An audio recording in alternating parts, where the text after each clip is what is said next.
but it also is greater responsibility for everyone involved in making that print, that it be exactly right. Because what you say in print will be heard and it will persist.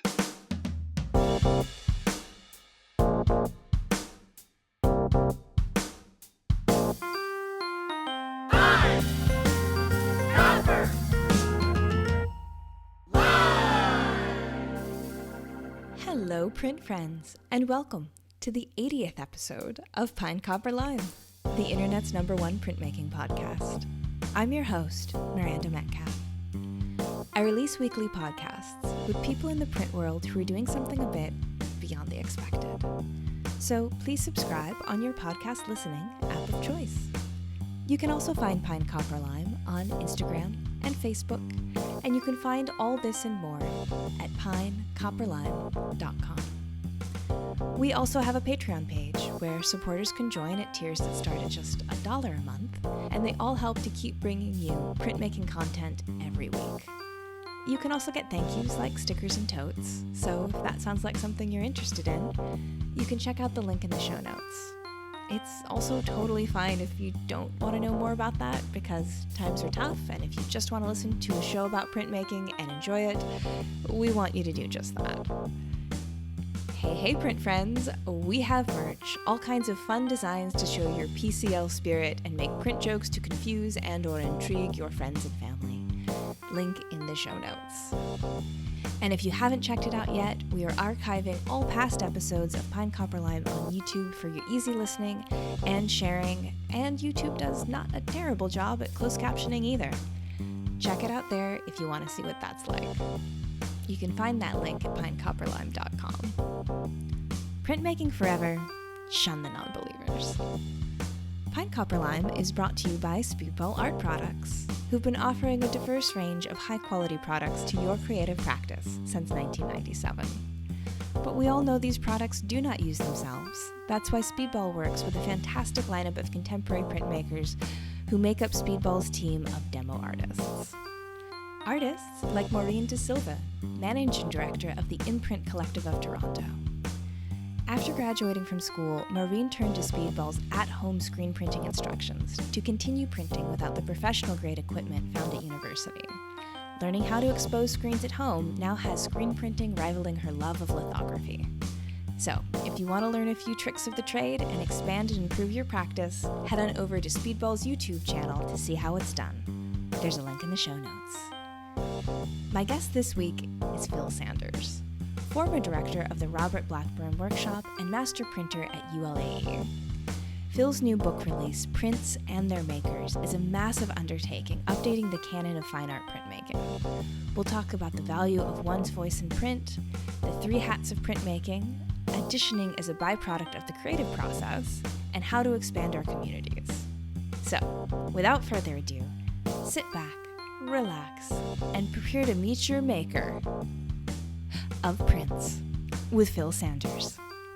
Hi Phil, how's it going? Great, how are you doing? It's nice to be speaking with someone halfway around the world. Yeah, same. It's always wonderful to connect with another person who's in the print world and then also in the print advocate side of the print world, which I feel like you and I probably have in common, that we're trying to connect people to the print world, trying to get people to understand it. And it's important work, if I do say so myself, that we're both in. I have a complete agreement with you. And for me, it's not just about helping people get into it. It's about helping people feel enthusiastic. Prints have so much to offer, and there's so much in the story and the backstory and the long traditions of printmaking that connect people back, 1,300 years to the beginnings of printmaking. Yeah. So there's so much richness in that history and how it still informs the prints people are making today that it makes for the best storytelling. I love it. It's so true. So before we dive into this project that you've undertaken, this book that you've published, being print advocates in the world, would you just have a little introduction of yourself? That's the who you are and where you are and what you do with your time. Sure. My background is as a collaborative master printer, and I am someone who is versed in all the printing processes, so lithography, intaglio, relief processes, screen print, and all of the subsets there within. In my former life, I was the chief operating officer of the Elizabeth Foundation for the Arts in New York City and director of the Robert Blackburn Printmaking Workshop. I was tasked with reopening that program after Bob's passing and after it became a program of the Elizabeth Foundation for the Arts. Prior to that, I was the Master Printer and Studio Director for Universal Limited Art Editions. Was teaching at Stanford and San Francisco State prior to that, and working for Trillium Graphics in San Francisco prior to that. And so my life has been one that's been involved as a collaborator as well as someone who's been running studios. And so as my printing career progressed, it became a person that was not just the person making it, but also making publishing decisions and publishing and selling work, and collector education and things like that, which in turn, being someone who has been involved with a lot of print shops at varying points of their arc, financial arcs, I also started doing business advisement. And so what I do now is a combination of things. I have a small print shop here in Asheville, North Carolina, where I'm based now. And I also run a arts business consulting company, and I do things helping nonprofits, helping for-profit galleries, artists, doing project development stuff for individual artists as well as companies and museums, advise schools, do real estate development when it's arts focused. So I have kind of a wide swath of things that I do professionally, but everything always comes back to the arts as being the center of all of what I do, and how important that is, not just as the glue, the binding glue of a society or a local community, but how important it is for each individual's own sense of place in the world, to refill their creative wells, and how we do that by seeing the world through the eyes of others. And the arts in and of themselves is really what that is. When an artist makes work, they are showing us the way they see the world through their work. And so when we get to look at that work, we get to see the world in that way. I do make work myself as well, but not as often as I'd like to, but because I've got a lot of other things going on, but I do occasionally make work as well. So I kind of come at this from a variety of angles, as being someone who's been, deeply passionate about print, speak a lot about print over the years, as well as someone who deals with clients and collectors and helping them get a greater understanding of the history of print and how contemporary work fits into that. So the book that I did was published by Princeton Architectural Press, came out end of last October. It was really something that came out of something that I had done consistently for the IFPDA, the International Fine Print Dealers Association's art fair that they would do in October every year in New York.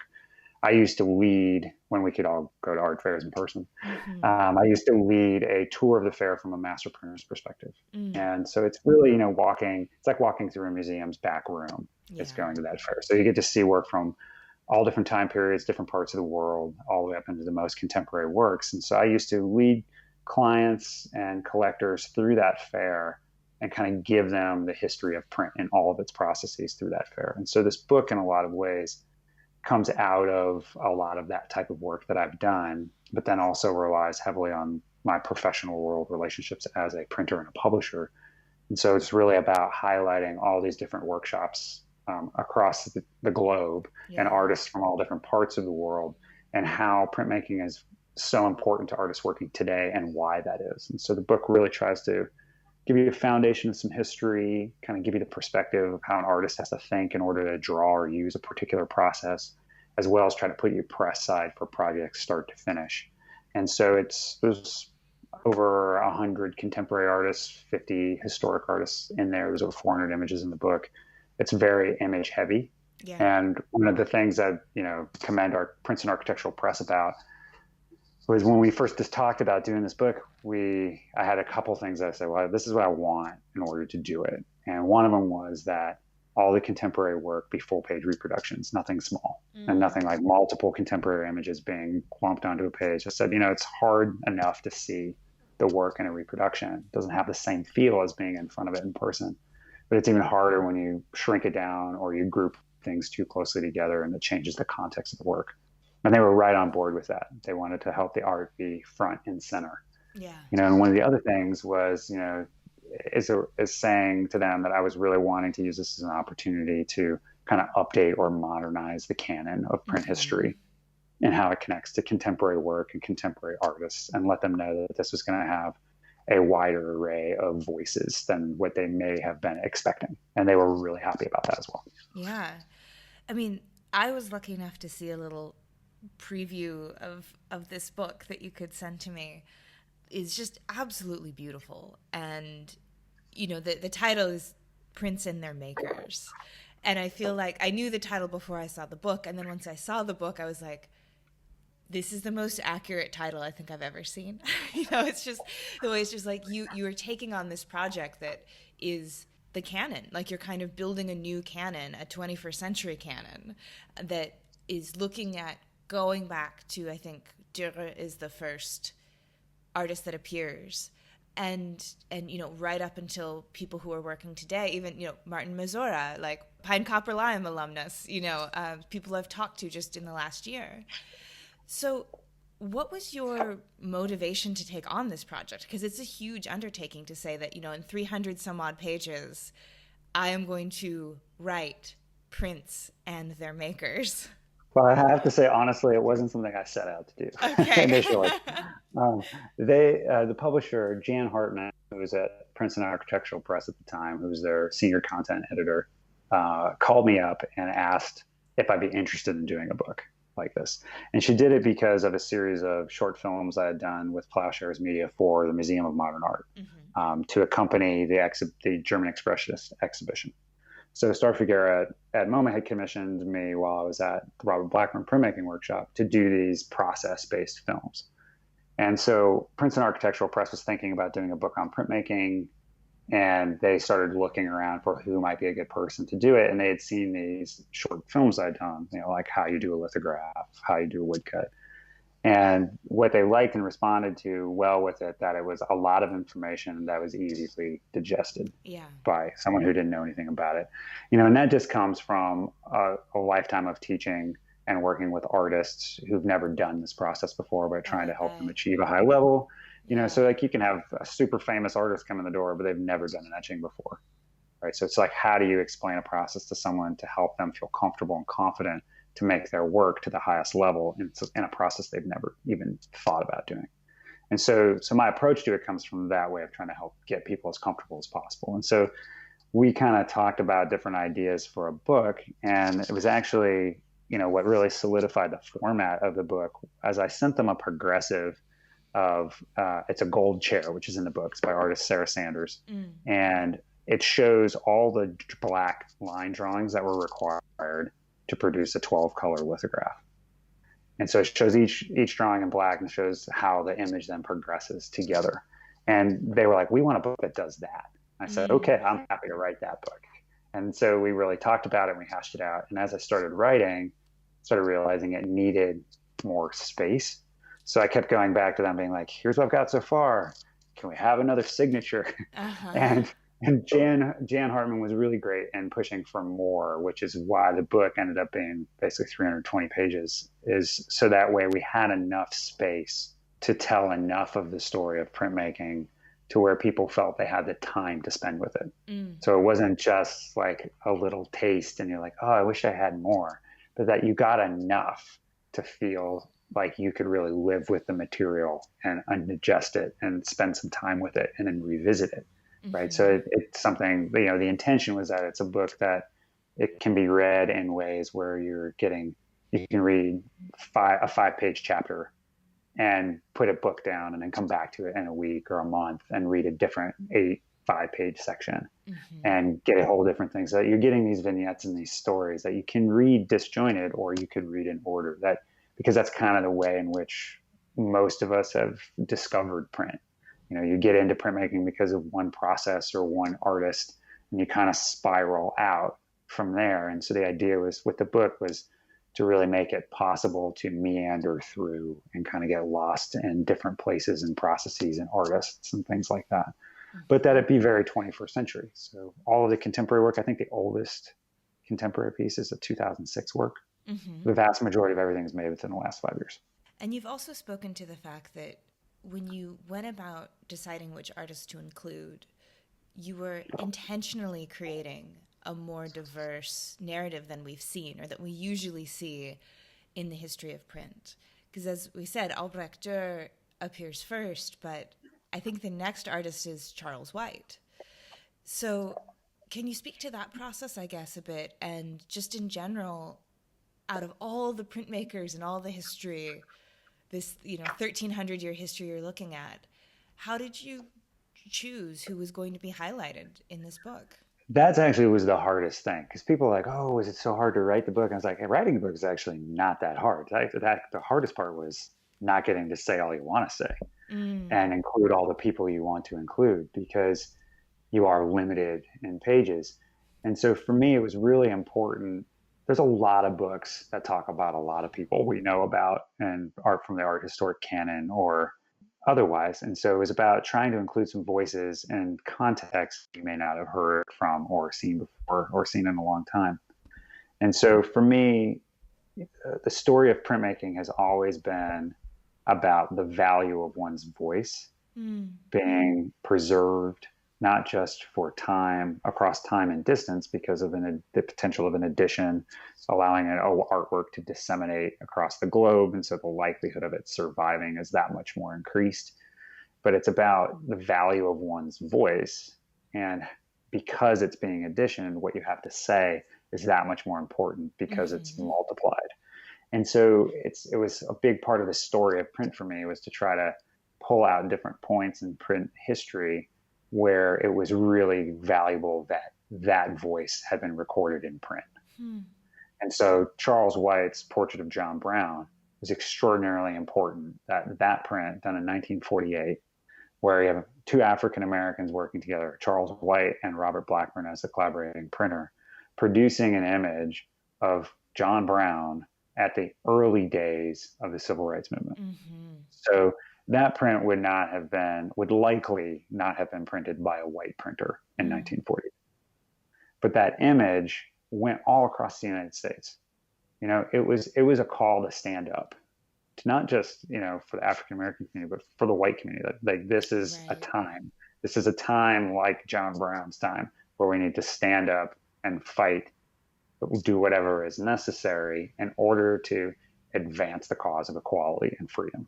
And so that image to me really represents just as much as, say, the Gutenberg Bible does as far as its poignance in the history of print because of what that image meant, not just as a single image, but as an image in multiple, and what it could do and what it can continue to do because of the fact that it survives. So the fact that it's survived and it's in different museum collections means it's there for context over time.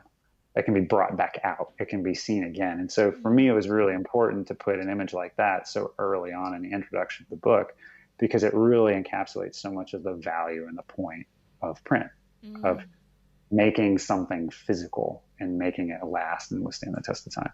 So that's why you'll see that right away. You'll also see that, project of Bob Blackburn working with Bob Rauschenberg when they were making Accident out at Universal Limited Art Editions, and why it's so visually important is to see, it's the early 60s, and to see a black man and a white man working in collaboration to push the arts forward, to push culture forward, to push this idea that we can better ourselves through what we do.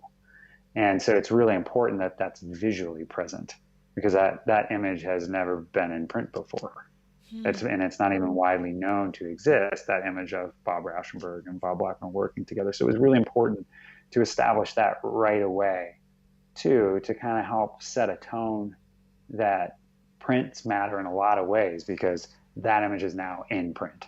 Right. So it's taking it, not just the fine art print that goes out, but it's also to try to reference what needs to be in print, like in books, or the physical thing, being present. Because one of the things that, those of us in the print world as print geeks, we always talk about is the fact that it's physical, that it's real, that it's not just living on someone's hard drive and on someone's server that you hope doesn't crash, that it exists, it's findable. And how important that actually is. And that's why a lot of artists today want to work in print, because it is physical. Yeah, and through line from history, too, I think. We were talking a little bit about it, actually, before we started recording, of print as a medium that is a catalyst for social change, is a medium that, because it can distribute ideas and words, and the power of those images and the power of those words can carry concepts to people. And so we were saying about how, the printing press in Europe, was operational for 30 years, I think you said, before they're like, oh no, we can't be having this information getting out. We can't be having poor people learning to read. This is just going to cause problems for everyone. Right. Yeah, that was in Korea. Yeah, it was at the early days of movable type, and the invention, of movable type, as well as perfecting fonts and how you deal with language. The Korean language was, as we understand it, written today, was created. Mm.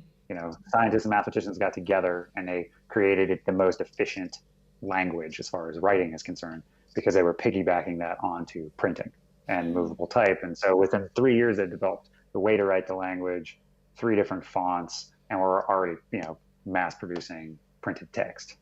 But it didn't last all that long. And it just had to do with access to information and whose voice gets preserved. Mm-hmm. So when we think about printing, a big part of the printing decision, to piggyback on, how did I make these choices?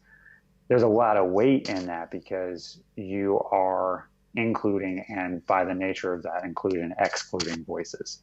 Yes. And so, what someone chooses to print and put into print really says as much about what they value in that, but also what they're not necessarily including. And I think that was one of the hardest parts for me in writing the book, was knowing that there's so much more I would want to include, and that I would love to have been able to include.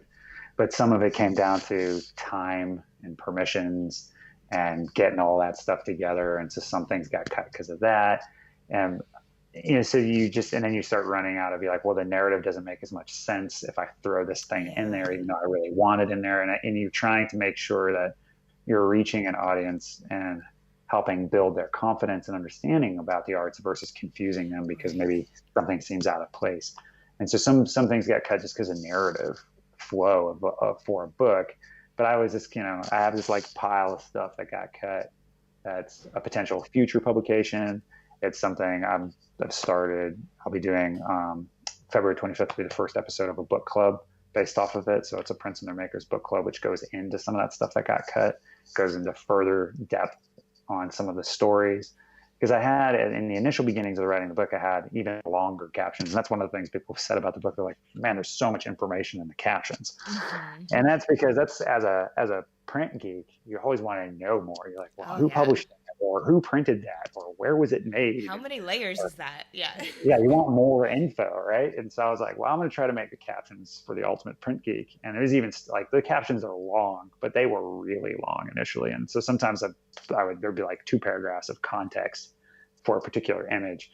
And the publisher at one point says, okay, we can either have captions or art.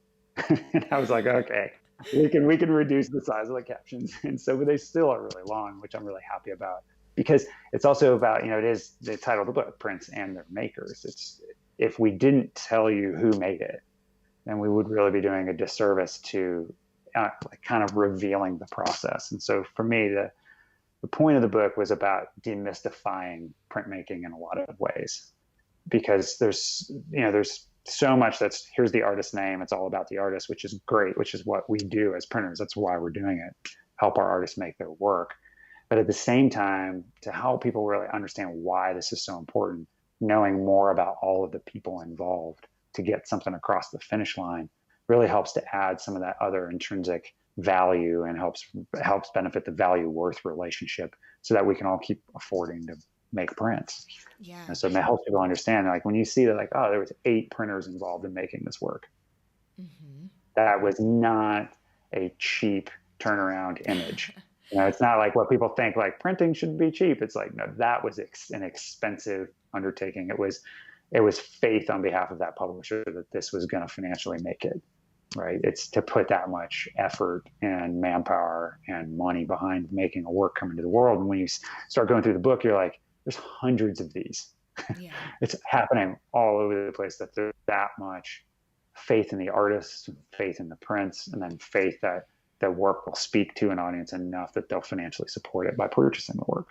Yes. So it's that's a lot of the book really is about the different hats, the artist, the printer, and the publisher that are required to get any print into the world. And that, even if you're making your own personal prints and selling your own work, you're still wearing all three of those hats. Yes. You're acting as the artist, you're acting as the printer, and you're acting as the publisher, because you put up the money to buy your paper and plates, and you're putting up the money to put it out there in the world, and you're selling it. So you are wearing all three hats. Those three hats have to be worn. And it's, nicest when those hats are different people. Because the artist can just focus on the art, the printer can just focus on helping that artist realize it and doing the printing, and the publisher can focus on making sure the money's there and then making sure it's connecting to an audience directly. Mm-hmm. So that's like the best case scenario, is when everybody's well supported enough to make each of those roles get to be separate, and then everyone gets to do their best. The reality is oftentimes it's two groups of people, or two people, or even one person. So it's a printer publisher and an artist, or an artist who's also their own printer and their own publisher. And so, the book does have examples of people who publish their own work, their own printer publisher as well. It's not just all work that's been published, even though it does have a pretty big focus on work that was produced in print shops by different publishers around the world. Yeah, and I think that tradition of having the artist, the printer, and the publisher being different entities, being different bodies, all with a stake in producing a good image. The fact that goes back to the early days of printmaking, I'm not sure how much people really understand that. And I say this as someone who worked in 16th century prints for a while, and people really thinking that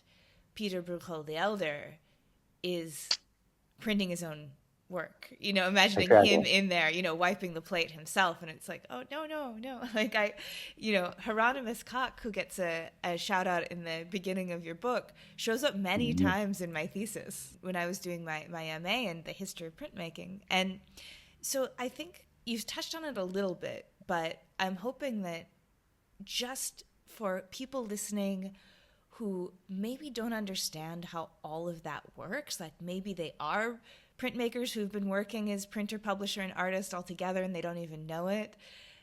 If you could just give like a quick 101 how that system works and how it has been a part of printmaking pretty much since the beginning in Western traditions. Sure. Yeah. I mean, it was even part of it in the early days in China and Eastern traditions as well. It was just done slightly differently. Hieronymus Koch's model was an adaptation of Asian model, a Chinese model, and it was just adapted for Western times and sensibilities. But basically what you have is there's a couple of different ways a print just gets decided to be made. And some of it is driven by the artist driving an image, and some of it is driven by a market driving a need for certain types of images. And when you're thinking back to the 1550s in Europe, a lot of it was trying to build a market for images, because the ability to own images, if you were not extraordinarily wealthy, was brand new. Yeah. Right? Because paper was new and things like that.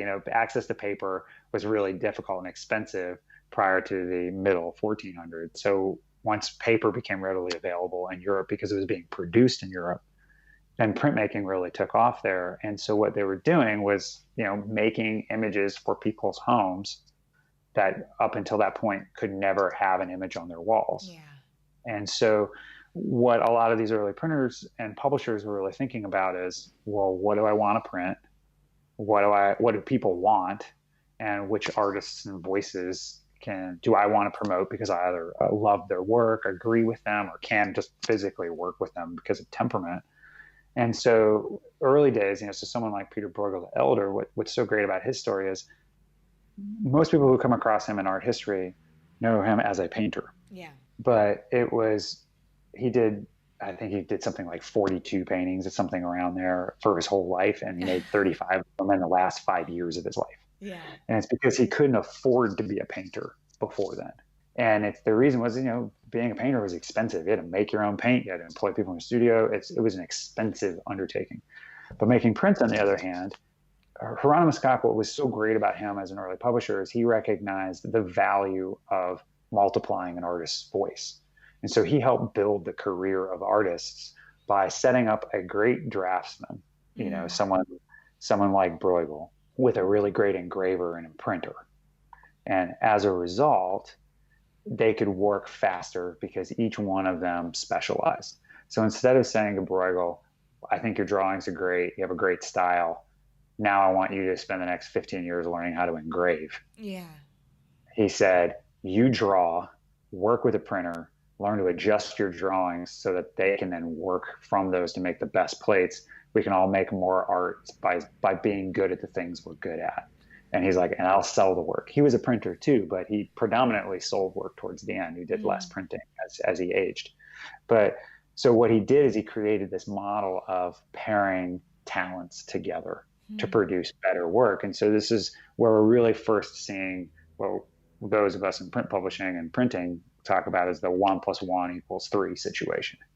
So he's like, great printer, great artist, their personalities will work well with one another. They'll make each other better because of the fact that they're collaborating with one another. And then the work I get will be that much better. People will be that much happier to own it, and it'll have a greater effect. And so as a result, he does something like 40 engravings in this manner and builds enough of a name, enough of a recognition for himself as an artist where he could start painting. And that's really the story of print that still carries through to today. Yeah. It's artists, they start gaining some stature and some notoriety, but their voice isn't quite that far out there. Once they start doing prints and they have different publishers working on their behalf, and now they have a lot more work that's available to be seen, and their name is just out there that much more often. It's that much easier for institutions to collect their work, because it doesn't make front page of the New York Times art section if the Museum of Modern Art buys a print from a young painter or sculptor. But it surely does if they spend a lot of money on a painting who's someone who's like 35 years old or something. And so there's less risk at collecting early institutionally. And it's also the same thing for individual collectors. And so the print market really just hasn't changed that much. It's like artists want to say something through their work. It's what drives them to make work.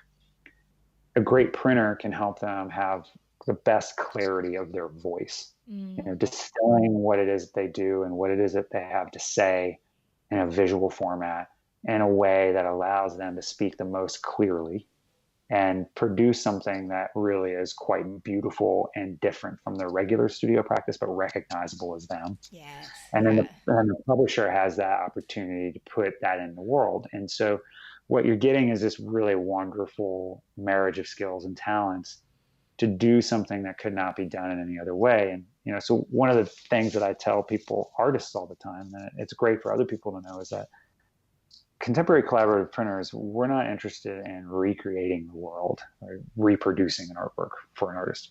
We're interested in helping them create a new world, helping them, helping them achieve an idea versus working backwards from an image, right? And so that's something that when I try to explain printmaking to people in the beginning, a lot of what I talk about is everyone understands printmaking and its everyday use, like your money, a book, a magazine, a poster, a billboard, your t-shirts. All that stuff is printmaking. And what it's doing is recreating something. So here's a very specific static thing that exists that you're recreating. Versus when an artist gets the process, they have the choice of utilizing the tools and materials and expertise to create a world, to go somewhere where they don't know where they're going to get. And that's, what people think of when someone goes to do a painting.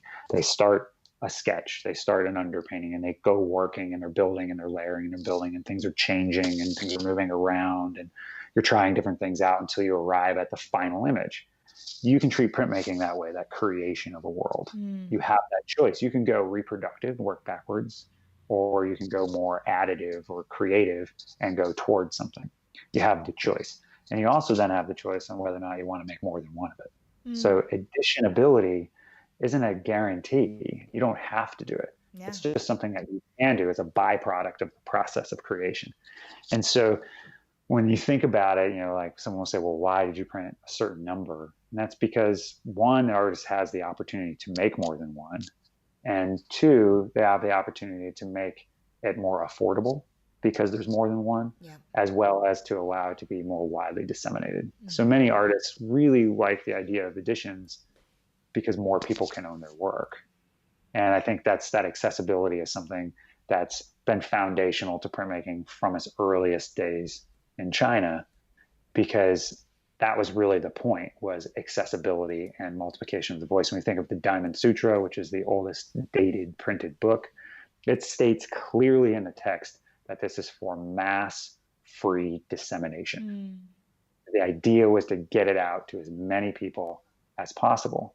And so that's really, it's something that print has going for it that other media don't. The story I tell people is, if you do an amazing painting, somebody loves it, they buy it, they put it in their bedroom because they want to see it all the time. Maybe it's on their art tour for their home, maybe not.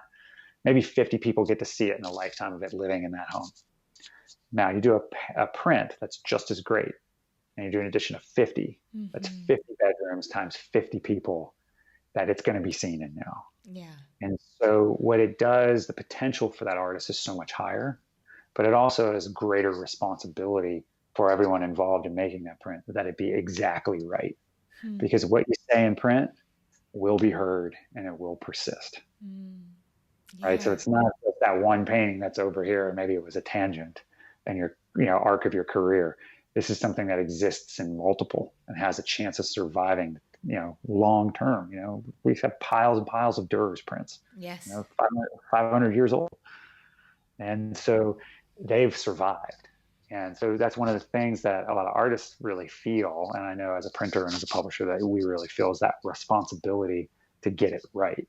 So when someone's looking at printmaking, artists working in that medium, what they're seeing is some of the most considered and thought through works that an artist will make. Yeah, and I love that point you had right at the end about the longevity of the image being more likely because of the capacity for the multiple.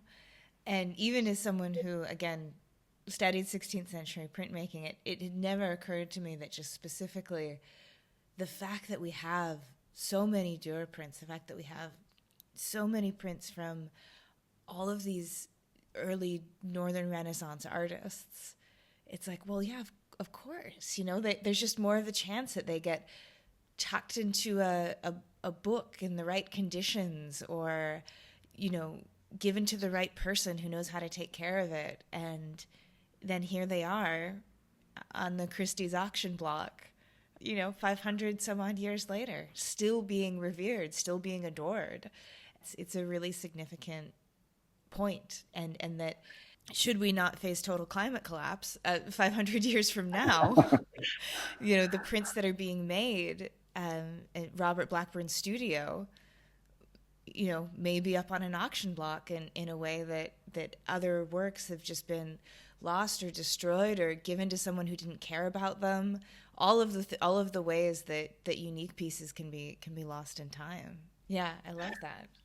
Right. I mean, and for me, I always go back to, Hieronymus Kaku's, print shop in Antwerp, and founded in 1548, I believe, was entitled The House of the Four Winds. Yeah. I mean, the intention from the naming of his business was to scatter these throughout the world, was to really spread that voice. And I think what's so beautiful about that is that's how much he valued the artist's voice and their contributions. That he believed it should be scattered to the four corners of the world. It should be spread. It should be disseminated. It should be accessible, right? And so that faith in the artist and the art and the value of art was something that was foundational to printmaking from its earliest days.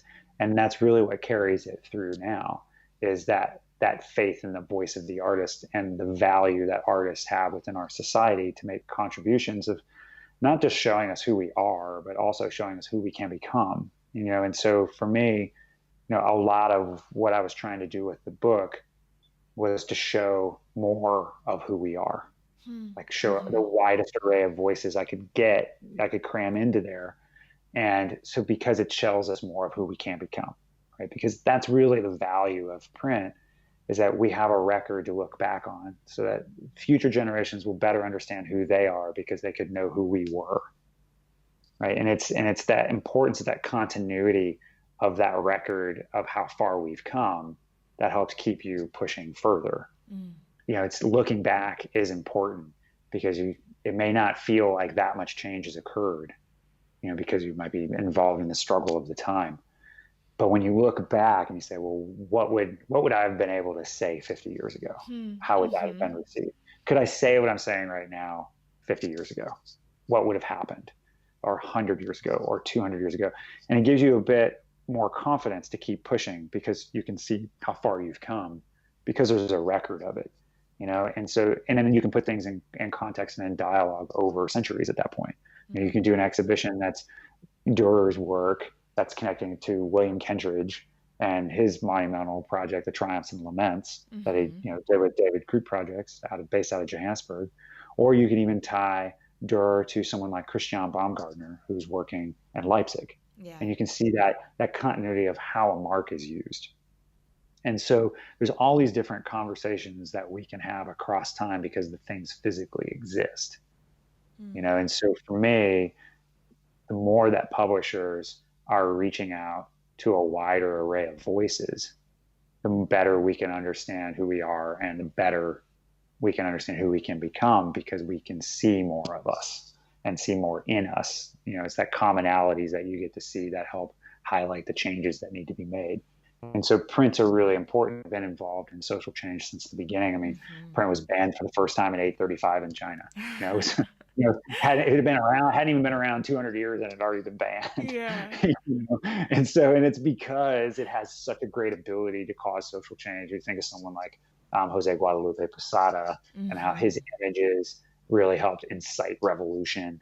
And, and when you think about the relief printing tradition and apartheid South Africa and how that helped really highlight what was going on there, through, artist learning, like say through the Rourke Strift Collective and things like that. So printmaking has been instrumental in so much change. And it's because of that, people are referred to as the democratic process aspect of printmaking, that it's just so much more accessible.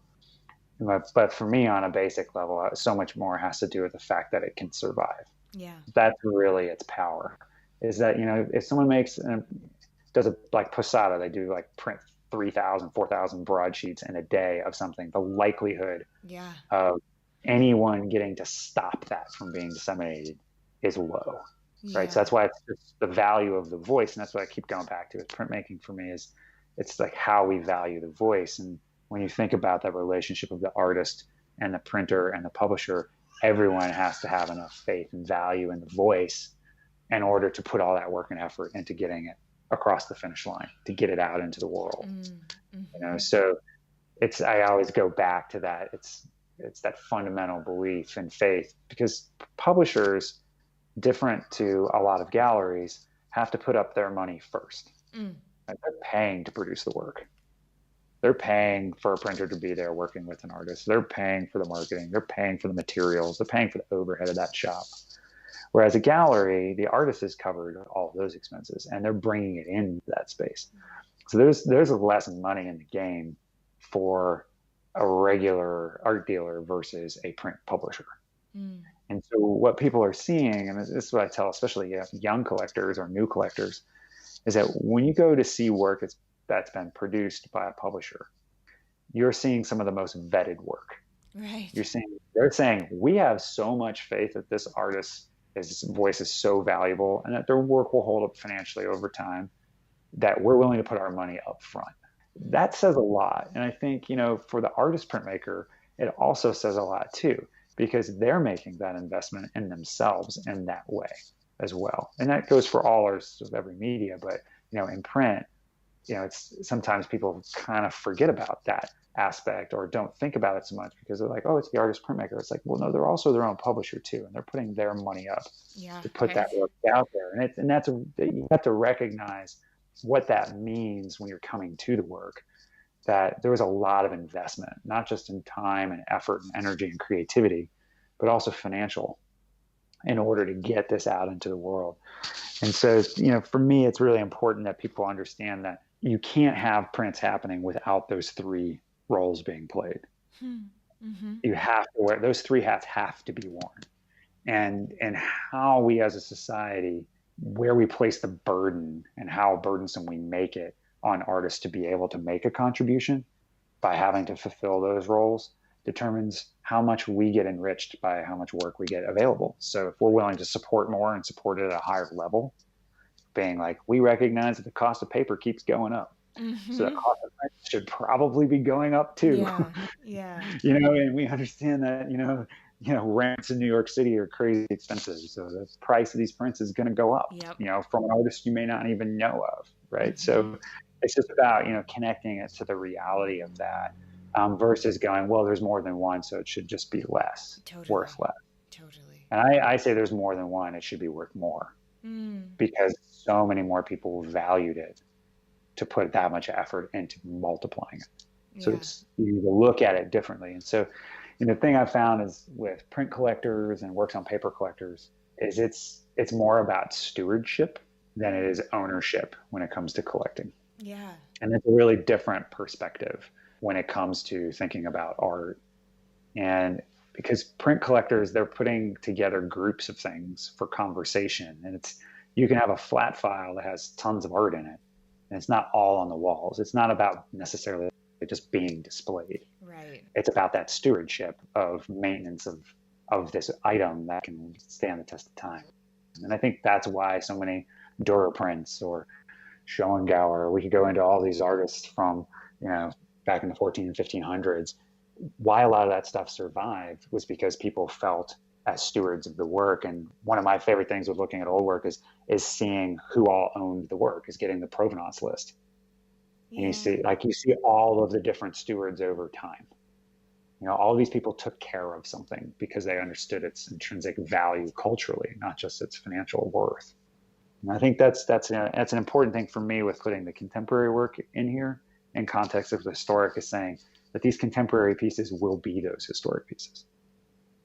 Like, that's my faith in these artists and this work, is that I believe that their voice matters, that it's so valuable that we should put it together in a collection and think about it in that way. And so for me, to go way back to that early question, it was really hard to pick which artist would be in the book, because to me, I wanted a lot more people in the book than I had space for. So I did the best I could to try to show what a process can do in the hands of all these different artists, because there was an education component to the book too, trying to show just what a screen print could be, just what a lithograph could be, just what an etching or a photogravure could be, or a relief print could be. Just really show the diversity of aesthetic approaches to really demonstrate that it's the artist that drives the process and not the process driving the artist.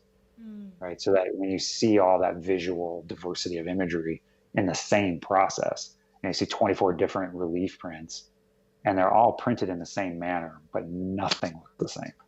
Yeah. That really helps you understand that it's the artist's vision that drives this train here.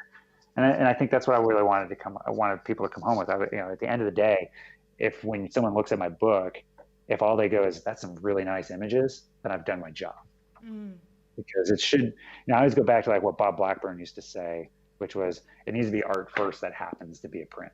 Absolutely. In the time that we have left, I want to make sure that we do get a chance to talk about collecting, because a lot of that is tying into everything, all those beautiful things you were just talking about this stewardship and about the images getting out into the world, because we need collectors for that.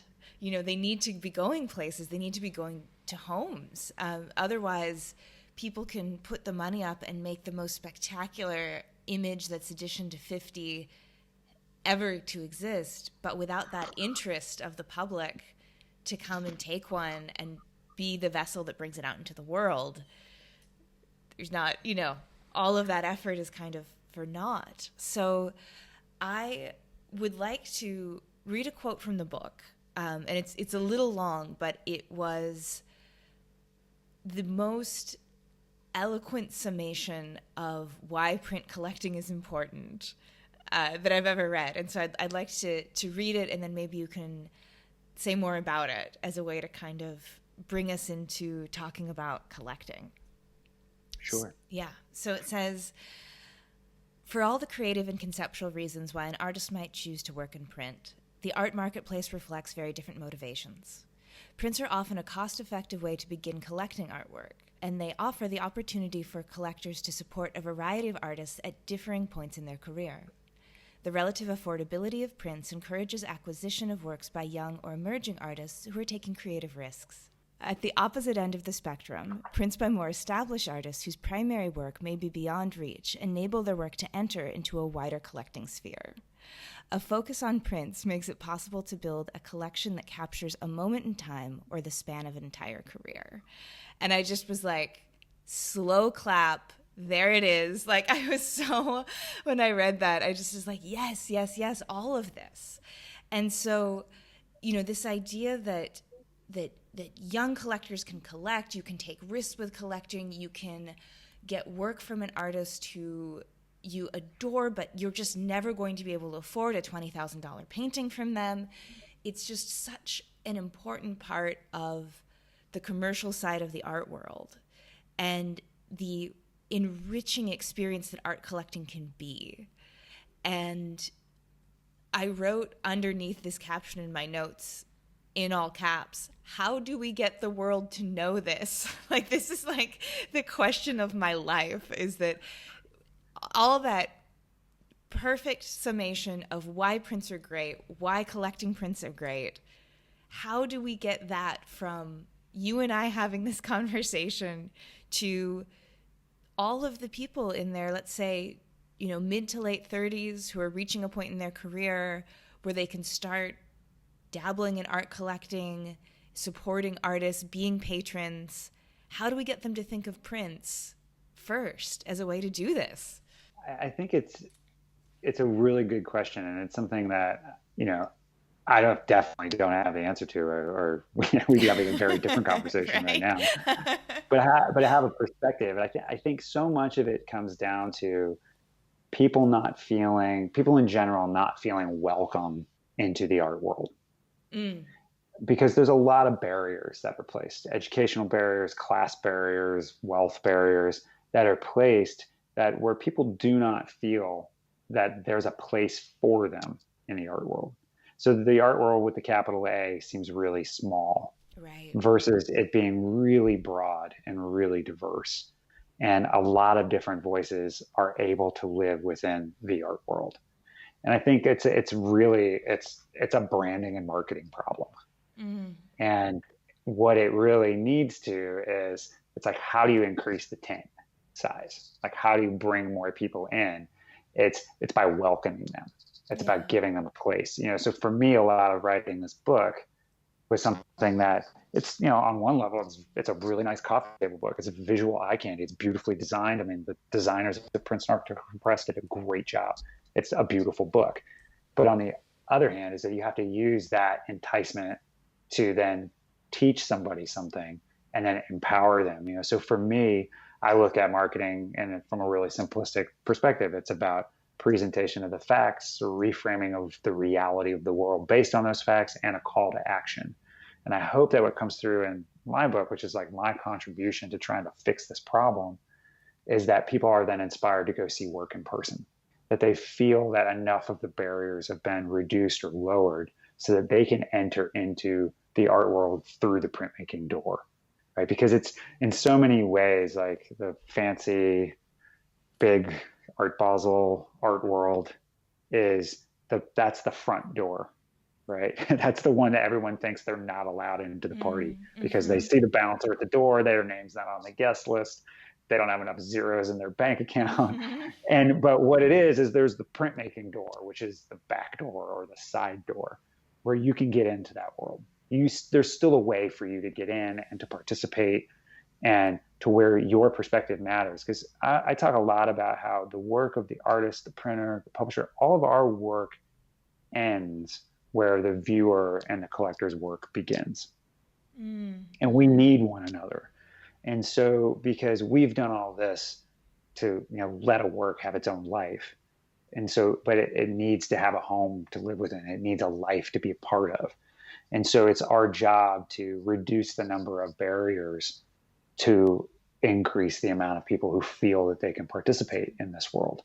And it's a difficult thing because we are up against a lot of financial pressures. And it's like, you gotta, the people with all the extra zeros can buy a lot of stuff really quickly from you and keep you going, right? So it seems almost too hard to cast the net super wide than to go for really specific from a lot of art dealers and print publishers' perspective. And so you got to go, everybody has to eat, you have to pay your bills. And so my hope with doing a book like this is that it helps cast that net a little wider. It helps do a little bit of that legwork for all these other publishers. So one of the reasons there's 34 different publishers, contemporary publishers included in this book who have artwork in it, either projects that are reviewed in it. Because when I first started doing this book and I was telling people I was doing it, they're like, oh, these all projects that you personally have printed or published. And, because I've been doing this for 25 years. And I was like, oh, no.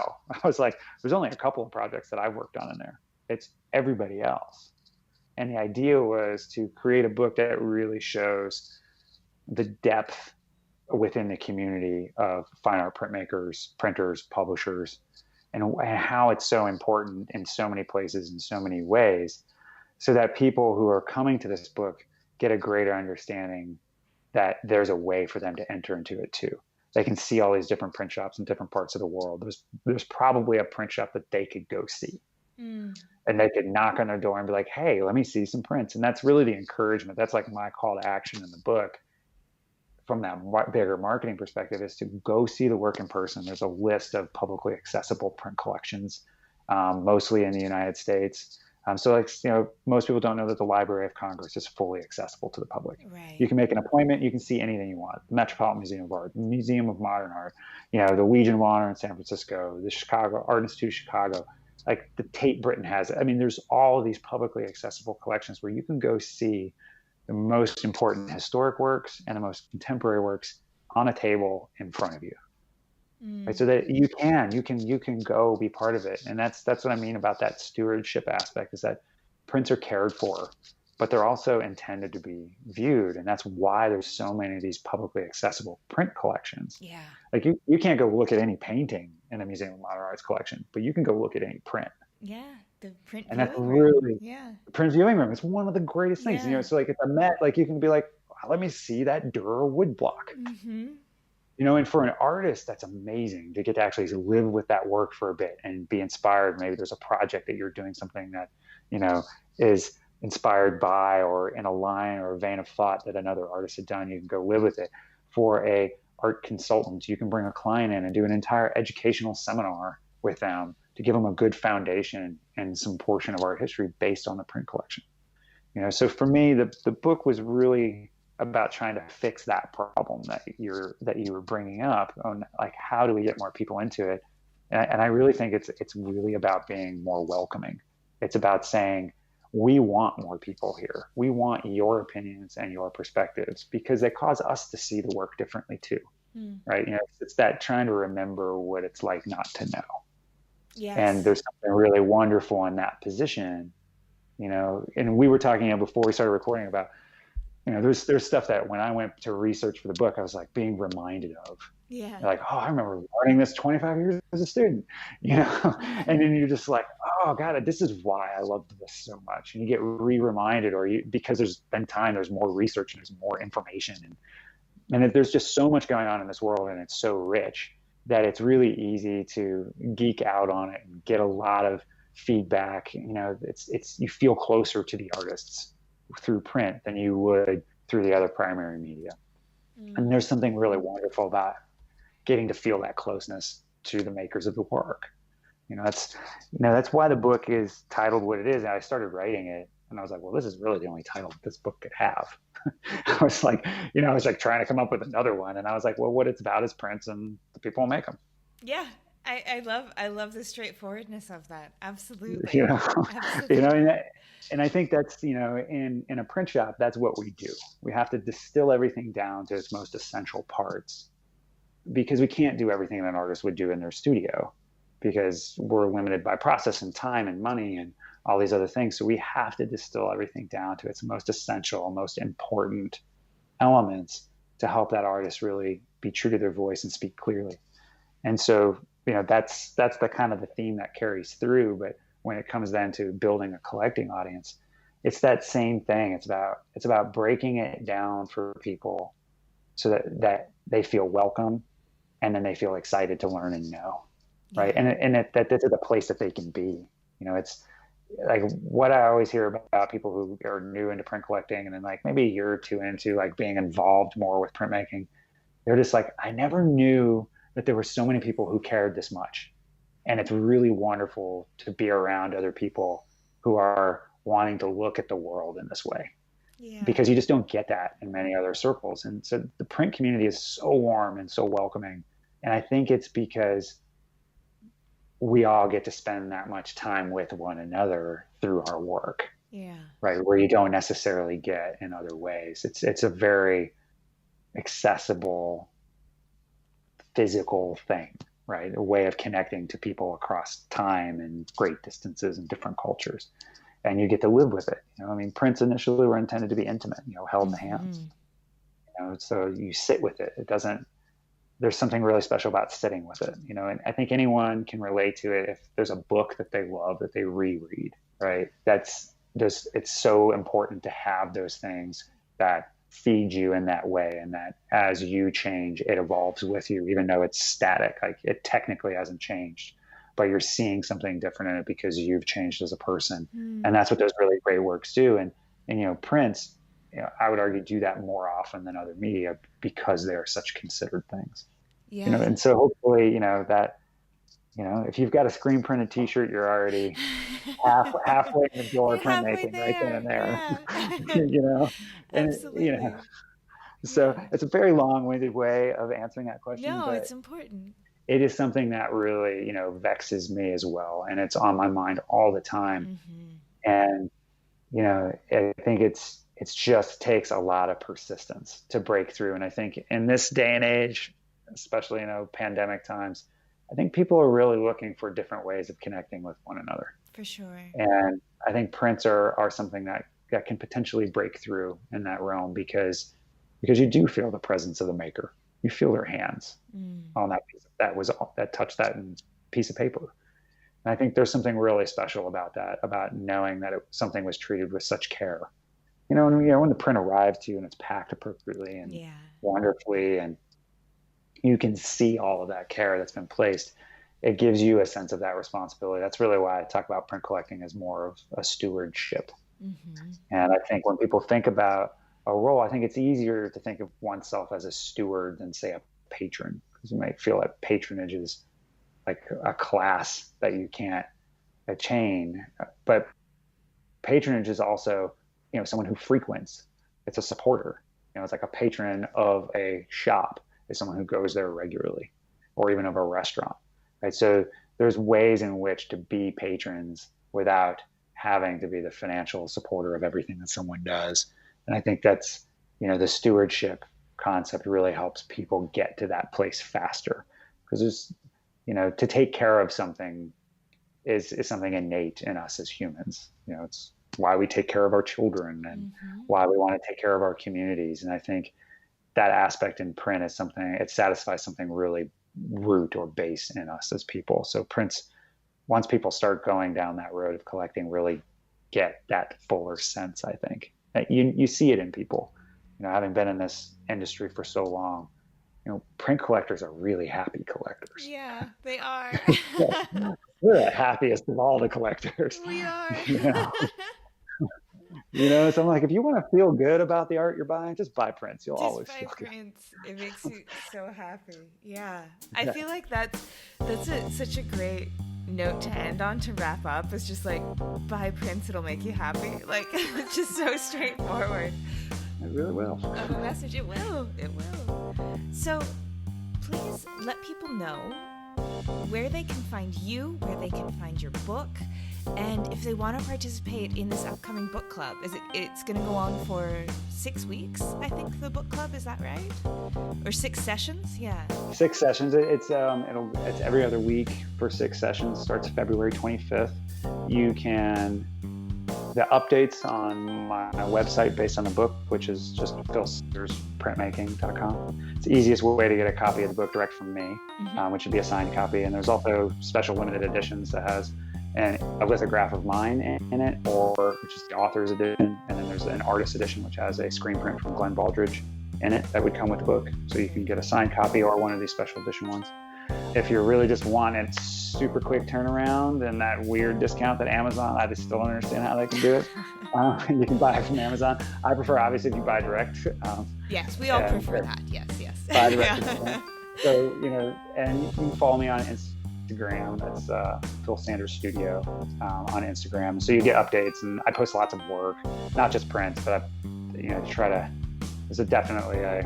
to spread your eye around on different things and think about different things that's going on historically as well as contemporary work.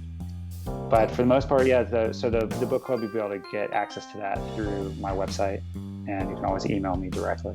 And through my company, my consulting company is PS Marlowe Incorporated. And I'm based in Asheville, North Carolina. Pre-COVID times, I was on the road a lot. Yeah. Would probably be in a city near you. I do a lot of public speaking and museum enrichment and stuff like that. Spent a lot of time in New York City. So once travel life is back on, people can come visit me in Asheville, North Carolina. It's easy to reach out to me, or I'll see you sometime in New York or LA or wherever I'm at, because I'm kind of normal times. I'm kind of around in a lot of different places. So those are the easy ways to find me and get a copy of the book. Yeah, appreciate the support. Brilliant. Yeah. No, thank you so much for coming on and sharing the stories and the passion and doing the good work and being on Team Prints with us. We're very happy you're here. And thank you again. It's been great to talk, and I'll be in touch as this release comes up and all of that. So wonderful. It's been a lot of fun, and I always like to see what things stick with people. Yeah. For me, it was really inspiring writing the book, and I hope that people find different types of inspiration when they go through it, because the work is so good from all these artists and all these printers and all these publishers. It's something that's really uplifting, page to page to page. You can get lost on any image for an entire day if you want. And so I hope that book has that ability to inspire people to take a bad day and make it good, drive an artist into the studio, drive someone to go look at art in person, or better yet, to support artists by buying work. So. Yeah, absolutely. Well, I will put links to everything in the show notes, and thank you again. Well, that's our show for this week. Join me again next week when my guests will be Brandon Gunn and Valkyrie Rambling of the Tramrand Institute. We'll talk about their backgrounds, the program, and all things planographic, and why the 21st century is the perfect time to be drawing on rocks. You will not want to miss it. This episode, like all episodes, was written and produced by me, Miranda Metcalf, with editing help from Timothy Pauschak and music by Joshua Weber. I'll see you next week.